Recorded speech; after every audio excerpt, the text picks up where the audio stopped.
I never write out what I'm about to say, and I've been thinking about this for weeks, and finally last night, I decided these people really deserve something, so I had to write it out last night. I sat down, wrote it all out. In March this year, RT came to us, myself and Julie Schweitzer, my partner at the Educational Equity Resource Center, and made the pitch that you heard earlier. And who can say no to RT? He's come to me a number of times, and I'm busier than ever, and I really appreciate the invitations. We have a number of faculty from the University of Minnesota here, a number that have worked on this particular project, and some of our colleagues. So please, I want you to stand up. I want to make sure that we recognize you and appreciate the input and the contribution.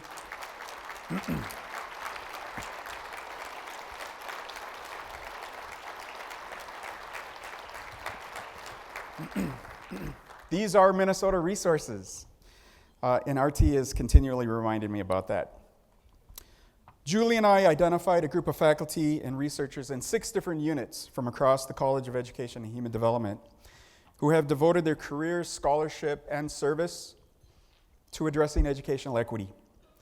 We also identified individuals who are currently working in schools and working with communities. These are engaged scholars. When we sent out the invitation to participate in this project over the summer, they didn't hesitate.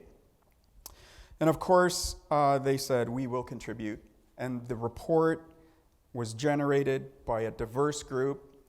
We are listed at the end of the report. And when we sat down and we saw each other and we acknowledged this unique combination of research, scholarship, engagement, and diversity, the profile of the folks that wrote this particular report that is really augmenting the work of superintendents in their communities was really valuable. So I really appreciate this opportunity to elevate this work and to really elevate the work of the communities and superintendents behind Reimagine Minnesota. The report, however, is not the end-all dissertation on how to address educational equity. It is a reflection of a particular group of engaged scholars, and in some cases, we're not just expanding or deepening the effort, we've added to it a little bit. You've heard a little bit of that. We've taken on areas of particular challenge and areas of promise. And it includes at least 2 new areas. One is this area that crosses the pathways and the roadmap, the social and emotional context of learning, and then also the principles of implementation science. I'm going to come back to those. I love my job. And it's not just a professional commitment, but it's a personal one. And so RT suggested that I was going to give you a bit of an outline of the report, and I'm going to do that by doing a little personal reflection.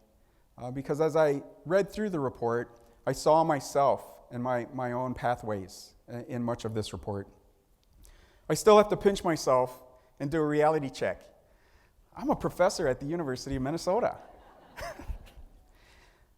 Me, a rugrat from the Lower East Side of St. Paul. All the statistics and prediction models suggest I shouldn't be here. The kids I grew up with are not my colleagues at the University of Minnesota. Many of them are no longer here. I grew up in a house a block off of Payne Avenue. The quintessential East Side home. 4 generations in my household. Myself, my brothers, my mother, my uncle, my grandparents, my great-grandmother. My great-grandmother who was born here in Minnesota. Makes me a 5th-generation Minnesotan, 4th-generation resident of the great city of St. Paul. And we were so East Side. My grandfather worked for the Hams Brewery. My grandmother worked for the Tony Company. People know the Tony Company, which was purchased by Gillette. My mother worked for Whirlpool over on Arcade. It was a true labor union household. There was this loosely organized network of after-school activities. People who tried to keep us rugrats occupied after school. We would stop at the Wilder Playground on the way home. We would go bowling at the YMCA on Arcade for a dime. We would hang out at the Salvation Army on Payne Avenue. And the Salvation Army was the best. They took us on fishing trips downtown to the Science Museum. And yes, every once in a while we'd sit in a circle and sing Kumbaya. My guess is that this system of youth programs was largely unorganized, but together they connected us, and they connected to each one of us in a slightly different way. For some, it was the fishing trips. For others, it was the trips to the Science Museum. And for some, it was those Kumbaya moments. Somehow, this network had us. They had our minds, our bodies, and our spirits. They recognized us as whole people. And I can say, if it wasn't for this loosely organized network of schools and after-school partners, I clearly wouldn't be here today. I also have to attribute my presence here today to schools. I grew up in St. Paul schools, single mother, in and out of my grandparents' home, different school every year. I went to 6 different elementary schools in St. Paul. Thus the model suggests I shouldn't be here. Went to Maplewood Junior High, became a Mustang. Go Maplewood Mustangs. And then ventured a little further out to Woodbury for high school. And Woodbury was really transformative to me because for the first time I entered an environment where everybody was kind of on the same page. It was just a simple expectation we were all going to college. 5th generation Minnesotan, none of my family had been in college. And at Woodbury, I was the only Latino in my grade. There was one other in a grade older than mine. And by the way, there was only one black student in my grade. And to be able to spend time with friends after school, we would do homework first. Who could imagine doing homework with friends? In my junior year, the counselor set me down, college books in front of me, and said, "Where do you want to go?" I had no idea what he was up to. But it was clear to me that all of my friends were thinking about where they want to go. And this conversation started, a conversation I've never had. I even went to a summer science camp. So that's what they did. They went to summer academic camps in Storm Lake, Iowa, Buena Vista College. And the only reason I went is because my science teacher gave me an application, said, "You need to fill this out." Senior year came. Once again, the counselor said, "Where do you want to go?" And I said, University of Minnesota? I had no idea.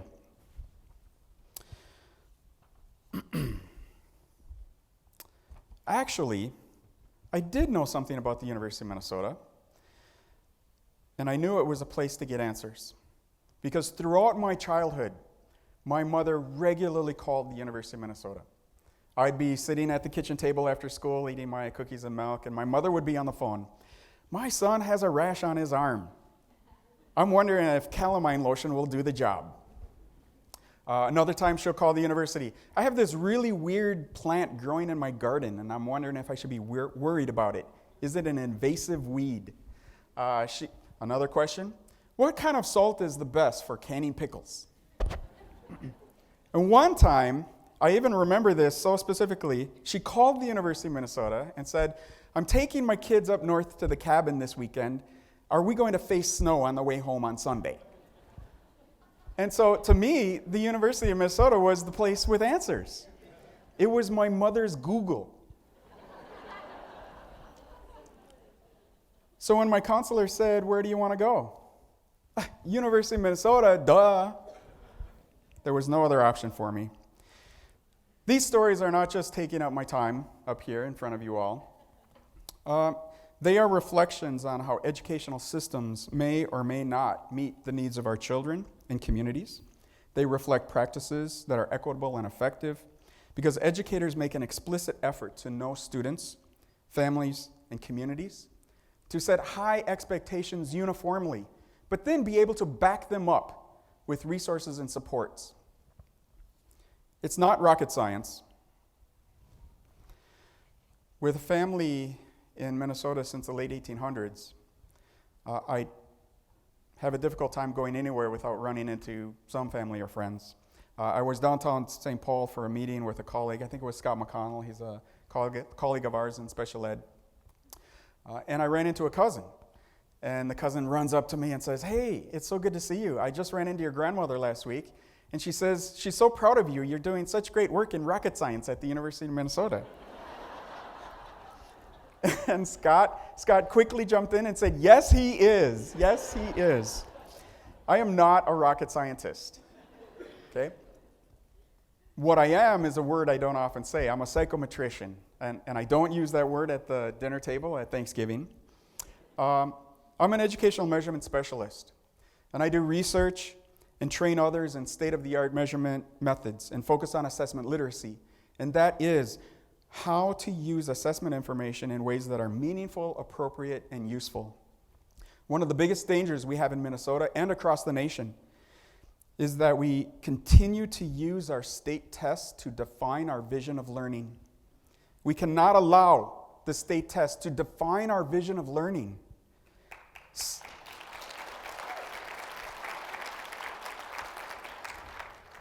But state tests play an important role. They are an important barometer, but they're just an indicator. They're one indicator.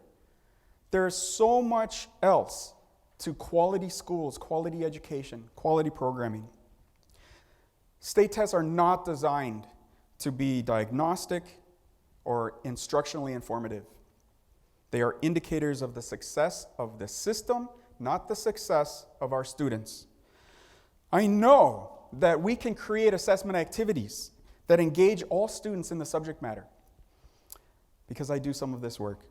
We can create assessments that acknowledge traditional and local ways of knowing and ways of doing. We can connect knowledge and skill that children bring into our classrooms to the subject matter, to disciplinary ways of knowing and doing.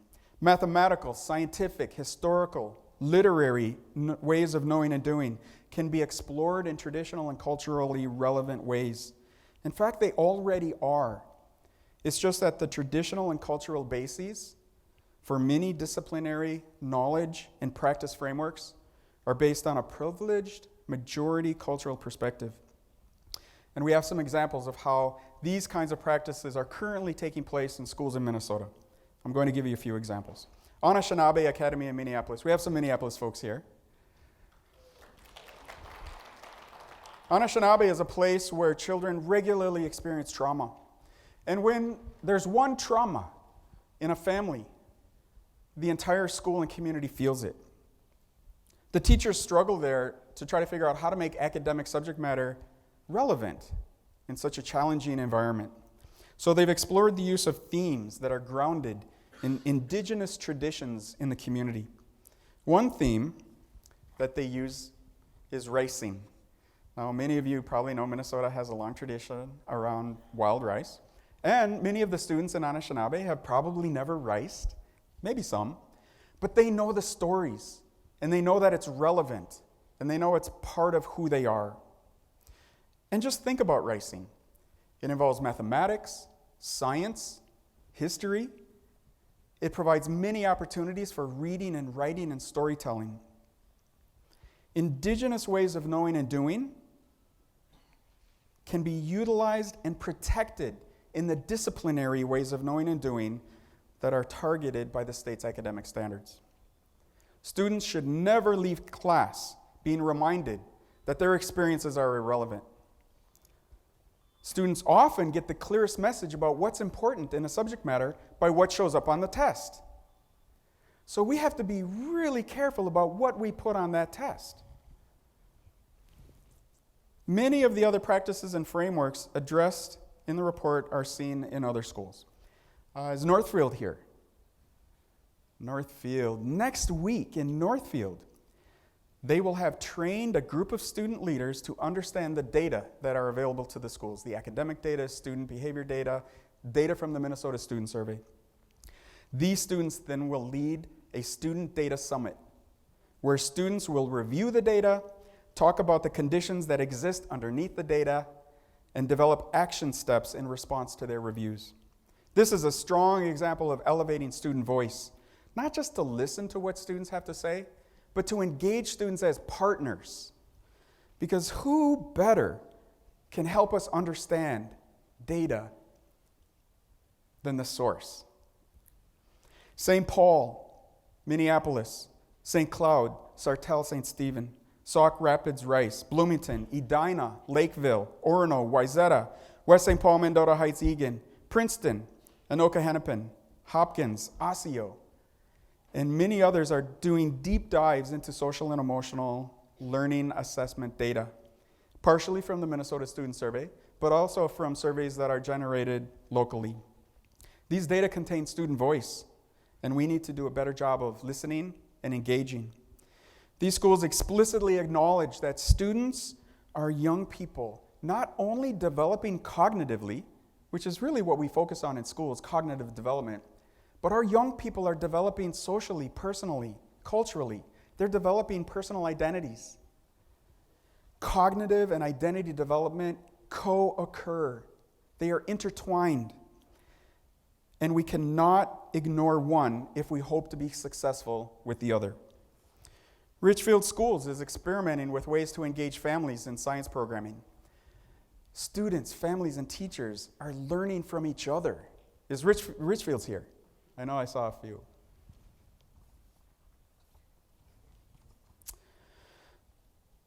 A handful of schools also across the state are doing equity audits.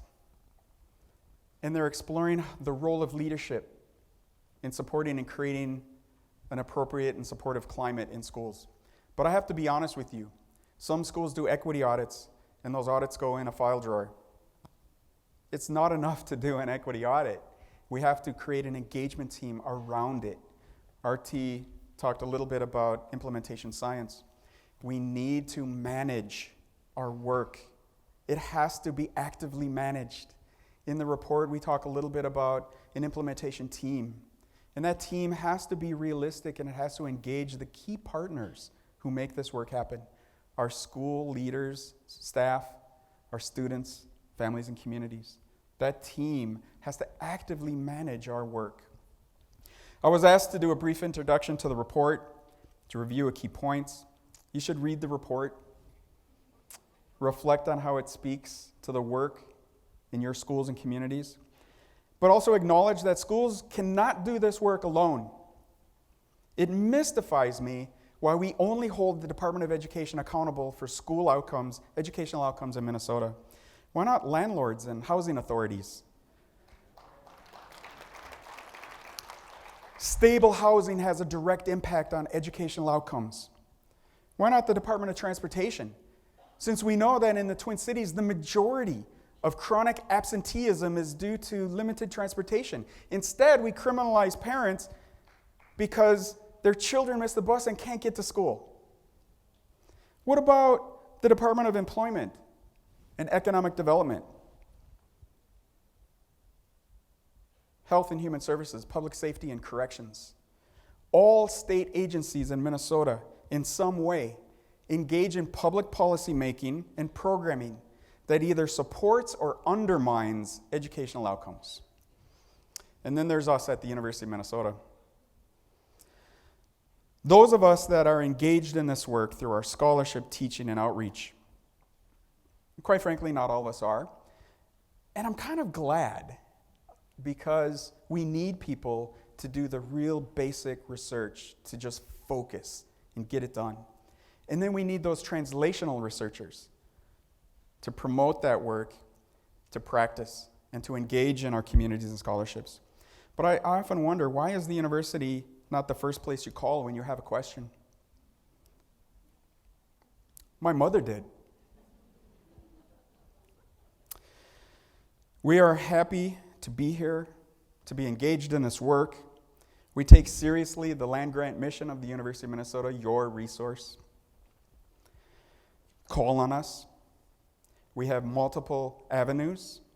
This sort of loosely organized Educational Equity Resource Center. We have a new venture underway in the College of Education and Human Development called Educational Technology Innovations. And they're there to help us because they recognize that researchers will do a research project and get new questions and then seek research to answer the new questions and move on to the next project and on and on. And we don't often think, how are we getting this work out into the hands of the folks that could really use it? So this office is trying to help us. And some of you know some of the products that are now being provided. Press, Check and Connect, Ramp Up to Readiness. Many of these are in schools across Minnesota. But our work only matters to the extent that you all find it useful. So we need to have this conversation. We need to manage this work actively. And that's what we're here to start today. And I shouldn't really say start because, as I mentioned, a whole series of examples, this work is actually underway. And we need to hear about that and learn from each other. If some of you are available next week, you should call Northfield and find out when they're doing that data summit. I wish I could be there, but I have commitments at the university that I couldn't get away from. But I would love to see that, what students make of the data. So I appreciate the time and your attention. Now we got a little bit of work to do.